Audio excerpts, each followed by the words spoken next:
promoting and supporting some of the cornerstones of the American experience. It's all about family, faith, and freedom. Now let's get back to the Curtis Report with your host, Barry Curtis. Thanks, and hey, welcome back to the Curtis Report.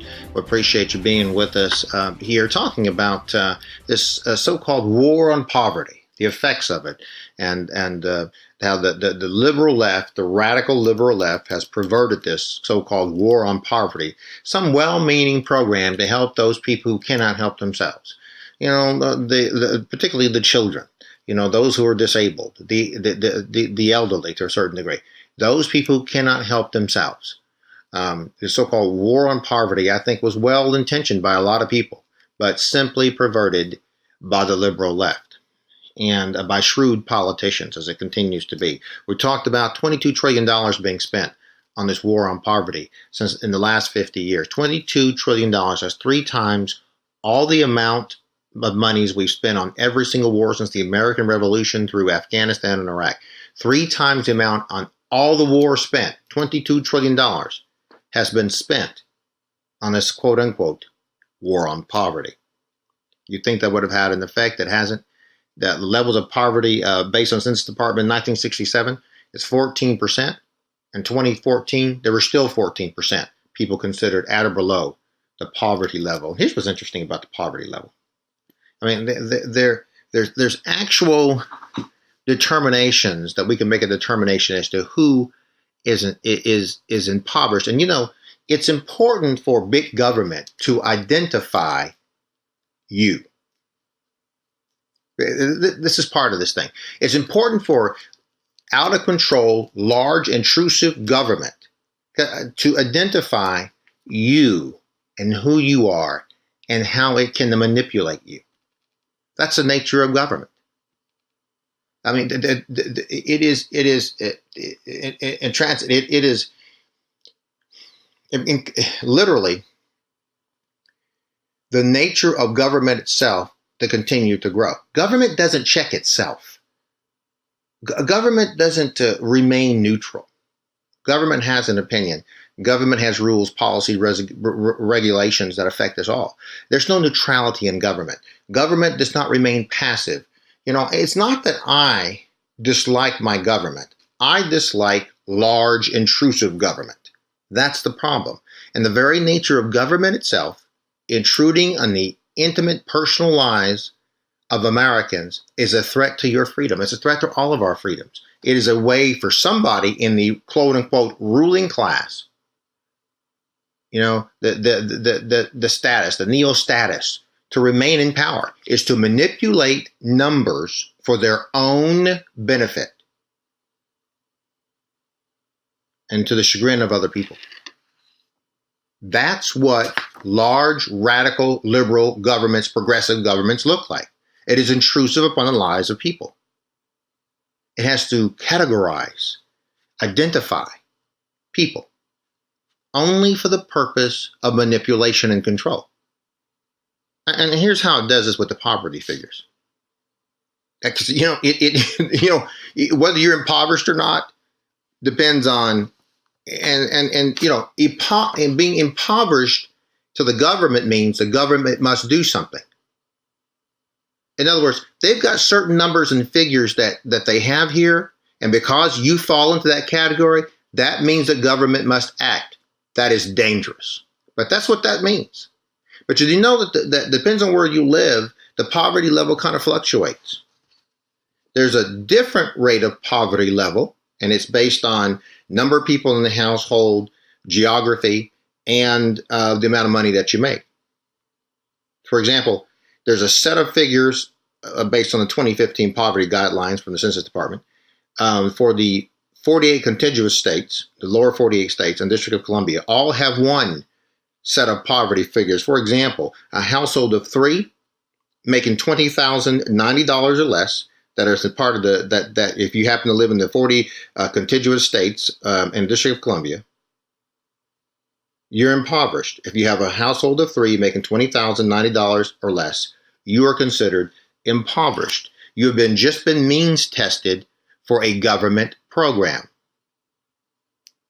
you're considered impoverished. If you have a family of 4, that amount that you're considered impoverished, if you're in lower contiguous 48 states, is $24,250. The government considers you impoverished. Now, ironically enough, Alaska and Hawaii have different poverty figures, and they fluctuate a little bit. For example, a family of 4 in the state of Hawaii that makes $27,890 considered, if you make that, you consider that or below the poverty level. So it's number of people in the household, geography, and amount of money that you make. And there's about 80 U.S. government programs that quote unquote help the poor. There's about 80 government programs that you can be means tested to get government assistance. 80 plus programs. And that could, and to be means tested could include that you can get, they can provide you with cash, food, housing, medical care, targeted social services in low-income areas. You know, there's about 100 million individuals. Nearly 1 in 3 Americans receive benefits from at least one of these programs. There's about 80 means-tested programs and 100 million Americans. Nearly 1 in 3 receive benefits from at least one of these programs, either the federal or state governments. In 2013, federal and state governments spent $943 billion. $943 billion was spent in 2013 on these programs. Now that is at an average cost of $9,000 a person. Do the math. 100 million people, $9,000 per person. Unbelievable.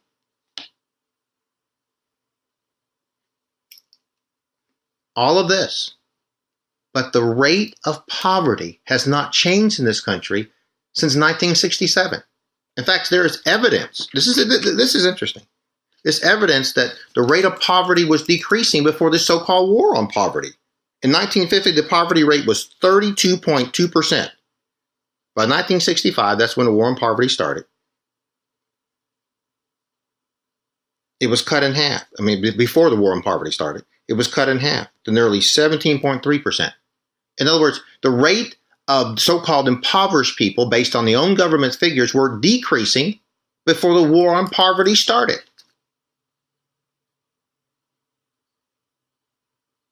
It was nearly cut in half before the war on poverty started. Only after the so-called war on poverty started did the stagnation, stagnation and actually either it's stagnant or upwardly going numbers on the war on poverty. But when you have 1 in 3 Americans, 100 million Americans being means tested for a program, do you actually think that 100 million Americans need cash, food, housing, targeted social services, Obama phones?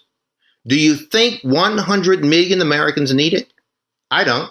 And I think if you ask these 100 million Americans, they'll tell you that they don't need it. It's not the point whether or not they need it. They have been categorized. They have been targeted for radical political means.